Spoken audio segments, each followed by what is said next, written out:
अस्सलाम वालेकुम व्यूअर्स। इस वीडियो में हम आपके सामने ला रहे हैं बेसिक कॉन्सेप्ट्स ऑफ ज्योमेट्री।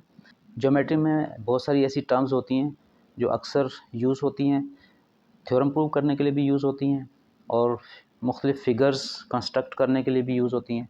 तो उनका जानना बेसिकली बहुत ज़रूरी होता है, क्योंकि जब उनकी बेसिक नॉलेज ना हो, बेसिक मालूमात ना हो उनके बारे में, तो थ्योरम को प्रूव करना भी थोड़ा डिफ़िकल्ट हो जाता है।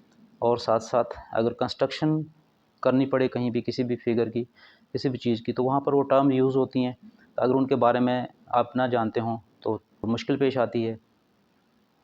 तो ज़रूरी है कि ये बेसिक टर्म्स, बेसिक कंसेप्ट जो हैं वो आपके माइंड में क्लियर हों। तो हमने ये कोशिश की है कि तमाम ज़्यादा से ज़्यादा बेसिक कंसेप्ट जो हैं वो यकजा करके आपके सामने पेश किए जाएँ। आगे बढ़ने से कबल आपसे मुल्तमस हूँ कि इस चैनल को सब्सक्राइब करें और बेल आइकन पर क्लिक करें। ये वीडियो आपको अच्छी लगे तो लाइक कीजिएगा और कमेंट बॉक्स में अपने आरा का इजहार कीजिए। शुक्रिया। किसी भी लाइन पे किसी पॉइंट से परपेंडिकुलर ड्रॉप किया जाए तो परपेंडिकुलर हमेशा 90 का एंगल बनाता है, तो वो परपेंडिकुलर अल्टीट्यूड कहलाता है। और अल्टीट्यूड ऑलवेज वर्टिकल होता है। इसको हम हाइट भी कह सकते हैं, वर्टिकल हाइट। ये ओपन शेप में भी हो सकता है और क्लोज शेप में भी हो सकता है। ये एक ट्राइंगल है। ट्राइंगल को आप नाम दे सकते हैं ए, बी और सी। तो ए, पॉइंट ए से यहाँ डी के ऊपर परपेंडिकुलर ड्रॉप किया गया है, तो ये ए डी अल्टीट्यूड कहलाएगा। बेस, कोई भी क्लोज शेप है उसकी जो बॉटम साइड होगी उसको हम बेस कहते हैं। ये रेक्टेंगल है, इसकी ये बेस है।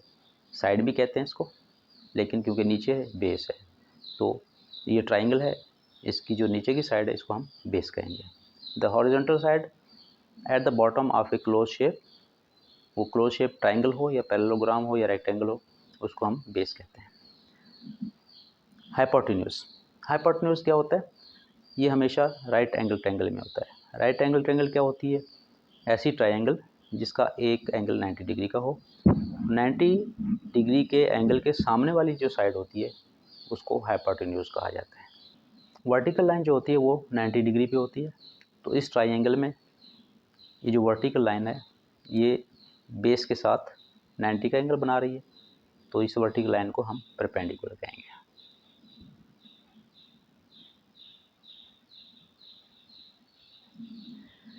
Different terms, corresponding angles.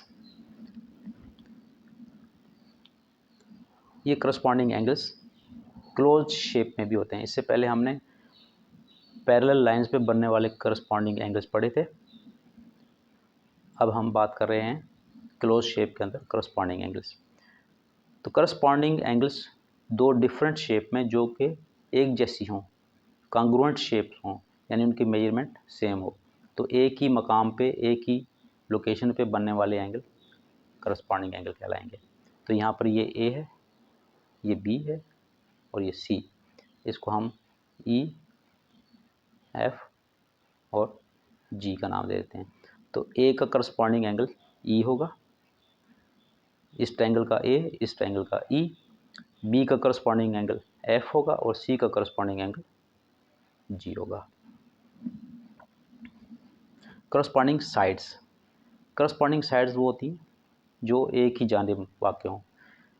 एक ट्रायंगल में ये साइड और दूसरी ट्रायंगल में ये साइड, ये दोनों करस्पॉन्डिंग साइड्स कहलाएंगी जो एक ही सिमत में वाक़ हों। इसकी करस्पॉन्डिंग साइड ये हो गई और इसकी करस्पॉन्डिंग साइड ये होगी। तो ये दो डिफरेंट शेप्स जो हैं उनके अंदर कंपैरिजन करके देख रहे हैं हम लोग। कॉमन साइड, कॉमन साइड क्या होता है? ये हमने पहले एंगल में भी पढ़ा है। एडजेसेंट एंगल में कॉमन साइड होता है। तो यहाँ पर अगर हम इस ट्रायंगल को देखें, क्लोज शेप है, यहाँ से हम एक लाइन ड्रॉ करते हैं इसके वर्टेक्स से नीचे बेस के ऊपर, तो दो ट्रायंगल्स बन जाती हैं। इन दोनों ट्रायंगल्स में ये जो दरमियान की लाइन है ये कॉमन है, तो इसको हम कॉमन साइड कहेंगे। लाइन बाइसेक्टर और बाइसेक्टर ऑफ साइड, कोई भी क्लोज शेप है या ओपन शेप है, उसमें किसी एक लाइन को या किसी एक साइड को हाफ करने वाली कोई दूसरी लाइन उसका बाइसेक्टर कहलाती है। ये लाइन जो है सी डी, ये ए बी का बाइसेक्टर है। और बाइसेक्टर का मतलब होगा कि पॉइंट सी पर ए बी को हाफ कर देती है, तो ए सी की लेंथ बी सी के इक्वल हो जाती है। A C, length of A C is equal to length of B C, A C is equal to B C. Right bisector या परपेंडिकुलर बाइसेक्टर, ये भी बाइसेक्टर था लेकिन ये नॉर्मल ऑर्डिनरी बाइसेक्टर था, यानी जनरल किस्म का बाइसेक्टर था। लेकिन एक ऐसा बाइसेक्टर भी होता है जो परपेंडिकुलर होता है, लाइन को हाफ भी करता है और उसके ऊपर परपेंडिकुलर भी होता है, यानी 90 का एंगल भी बनाता है। तो इसको हम कह सकते हैं कि ए बी एक लाइन है, उसका मिड पॉइंट सी है, उसके ऊपर एक डी सी परपेंडिकुलर है। तो ये जो डी सी परपेंडिकुलर है इसको हम कहेंगे राइट बाइसेक्टर। इसने ए बी को 90 के एंगल पे बाइसेक्ट कर दिया है। देन एंगल बाइसेक्टर या बाइसेक्टर ऑफ एन एंगल। जिस तरह लाइन का बाइसेक्टर होता है इसी तरह एंगल का भी बाइसेक्टर होता है। तो एंगल है ए बी सी और इस पर बी डी एक लाइन ड्रॉ की है जिसने ए बी डी को दो हिस्सों में तकसीम कर दिया है और दोनों हिस्से इक्वल हैं मेजरमेंट में। जितनी मेजरमेंट इसकी होगी उतनी ही मेजरमेंट इसकी होगी। तो जो बी डी लाइन है ये इस ए बी सी एंगल का बाइसेक्टर कहलाएगी। तो B D is the bisector of angle A B C. आगे हमने छोटी छोटी डिस्क्रिप्शन भी दी हुई है, तो ये वही है जो वर्बली आपको एक्सप्लेन कर रहे हैं। Medians of a triangle. Medians क्या होते हैं? कोई भी ट्राइंगल है उसकी 3 साइड्स होती हैं, तो तीनों साइड्स के जो मिड पॉइंट्स होते हैं उन मिड पॉइंट्स को उनकी अपोजिट वर्टेक्स से, यानी अपोजिट एंगल से या अपोजिट एंगल वाले पॉइंट से जिस लाइन से ज्वाइन किया जाता है उस लाइन को मीडियन कहा जाता है। तो इसमें ये अगर हम इनको नाम दे लें ए बी सी, तो ए M3 ये एक मीडियन हो गया। M3 बी और सी को यहाँ पर काट रहा है और M2 को बी से मिलाएं तो ये मीडियन हो जाएगा और सी को M1 से मिलाएं तो एक ये मीडियन हो जाएगा। Line segment joining vertices of a triangle to the mid points of the opposite sides. ये वर्टेक्स है, इसकी अपोजिट साइड ए बी है, ए बी का मिड पॉइंट M है, M1 है, तो M1 को सी से मिलाएं तो ये लाइन मिलाने वाली लाइन मीडियन हो जाएगी। इसी तरह पॉइंट ए है, इसकी अपोजिट साइड बी सी है, बी सी का मिड पॉइंट M3 है, तो M3 को ए से मिलाएं तो ये लाइन जो इन दोनों को मिला रही होगी ये मीडियन कहलाएगी।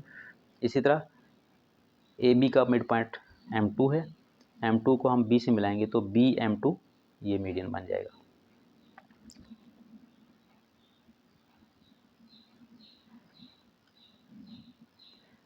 ये बेसिक डेफिनेशंस, बेसिक कंसेप्ट्स जो हैं या बेसिक टर्म्स जो हैं जिस पे हम इस वीडियो में बात कर रहे हैं, ये थ्योरम को प्रूव करने में बहुत हेल्पफुल साबित होती हैं, क्योंकि वहाँ पर यही चीज़ें यूज़ होती हैं और इन्हीं को याद रखते हुए हम थ्योरम को प्रूव कर सकते हैं। और इसी तरह जब इनके नाम और इन टर्म्स के बारे में मालूम हो तो आपको कंस्ट्रक्शन के लिए कोई फिगर कही जाए या कोई फिगर बनाने के लिए कहा जाए, उसकी मेजरमेंट्स गिवन हो, तो आप वो फिगर भी इजीली ड्रा कर सकते हैं, क्योंकि आपके माइंड में पहले से ही कंसेप्ट होगा कि ये क्या चीज़ बनाने जा रहे हैं। रेक्टेंगल है, क्वाड्रिलेटरल है, ट्राइंगल है, किस किस्म की ट्राइंगल है। तो इसलिए ये बेसिक चीज़ें जो हैं, बेसिक टर्म है, इनका जानना बहुत ज़रूरी होता है। आइए नेक्स्ट टर्म हम देखते हैं, कोलिनियर पॉइंट्स या non collinear points. Collinear points ऐसे होते हैं कम से कम 3 पॉइंट जो एक ही लाइन पे वाक़ हों, 3 या 3 से ज़्यादा पॉइंट, उनको हम कोलिनियर पॉइंट कहते हैं, यानी एक ही लाइन पर वाक़ 3 या 3 से ज़्यादा पॉइंट। नॉन कोलिनियर पॉइंट ऐसे होते हैं कि कुछ पॉइंट लाइन पे होते हैं और जो पॉइंट लाइन से आउट होते हैं वो नॉन कोलिनियर होते हैं। तो इस तरह ये पॉइंट और ये 3 पॉइंट जो हैं ये नॉन कोलिनियर पॉइंट हैं।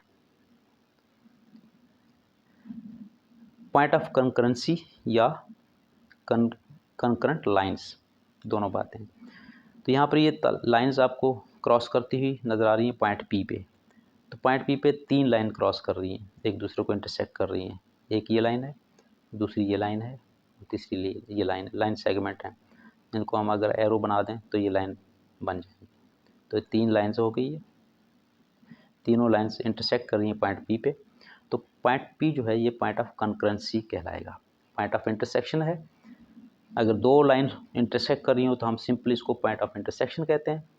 3 या 3 से ज़्यादा लाइन एक ही पॉइंट पे इंटरसेक्ट कर रही हैं तो फिर भी हम पॉइंट ऑफ इंटरसेक्शन कहेंगे। लेकिन जब 2 से ज़्यादा लाइन हो एक ही पॉइंट पे एक दूसरे को इंटरसेक्ट कर रही हो तो उस वक्त हम पॉइंट ऑफ इंटरसेक्शन को पॉइंट ऑफ कंकरेंसी कहते हैं। This is P is the point of concurrency. और ये जो लाइन एक ही पॉइंट पे कंकरेंसी पॉइंट ऑफ कंकरेंसी पे एक दूसरे को इंटरसेक्ट कर रही हैं तो ये लाइन कंकरेंट लाइंस भी कहला सकती हैं। Point of trisection. ट्राइसेक्शन कोई भी ऐसा पॉइंट जो किसी लाइन के ऊपर हो और उस लाइन को 1:2 में डिवाइड कर रहा हो। तो ये 1 है और ये 2 है।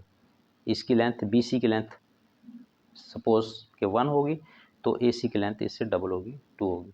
तो 1 और 2 को ऐड करेंगे तो 3 हो जाएगा।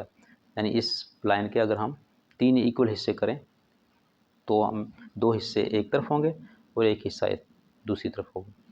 तो इस तरह जो पॉइंट बनेगा जो 2 और 1 हिस्से को अलग अलग कर रहा है या 2 और 1 की रेशो में कर रहा है तो उसको हम पॉइंट ऑफ ट्राइसेक्शन कहेंगे।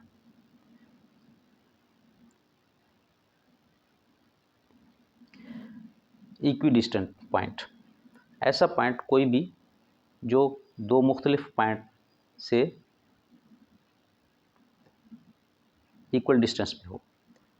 पॉइंट P A से जितने डिस्टेंस पे है उतने ही डिस्टेंस पे B से है। तो पॉइंट P B से और A से सेम डिस्टेंस पे है। जितना डिस्टेंस P और B के दरमियान है उतना ही डिस्टेंस P और A के दरमियान है। तो पॉइंट P जो है इसको हम कहेंगे it is equi distant from A and B। Similar shapes, close shapes जिनके एंगल की मेजरमेंट सेम हो उनको हम सिमिलर शेप्स कहते हैं। कॉन्ग्रुएंट शेप्स, कॉन्ग्रुएंट शेप्स ऐसे होते हैं जिनकी एंगल भी करस्पॉन्डिंग एंगल्स की मेजरमेंट भी सेम हो। जैसे इस एंगल का और इस एंगल का, इनकी दोनों की मेजरमेंट सेम होगी। इस एंगल की और इस एंगल की मेजरमेंट सेम होगी, इसकी और इसकी। ये करस्पॉन्डिंग एंगल्स हैं। और इसी तरह करस्पॉन्डिंग साइड्स भी इक्वल हो तो फिर इसको हम कॉन्ग्रुएंट कहेंगे। ये दोनों शेप्स कॉन्ग्रुएंट हैं। सिमिलर में सिर्फ एंगल एक जैसी होती हैं, साइड्स की मेजरमेंट डिफरेंट हो सकती है। लेकिन कॉन्ग्रुएंट में एंगल भी सेम मेजरमेंट के होंगे, करस्पॉन्डिंग एंगल्स और करस्पॉन्डिंग साइड भी सेम मेजरमेंट्स के होंगे।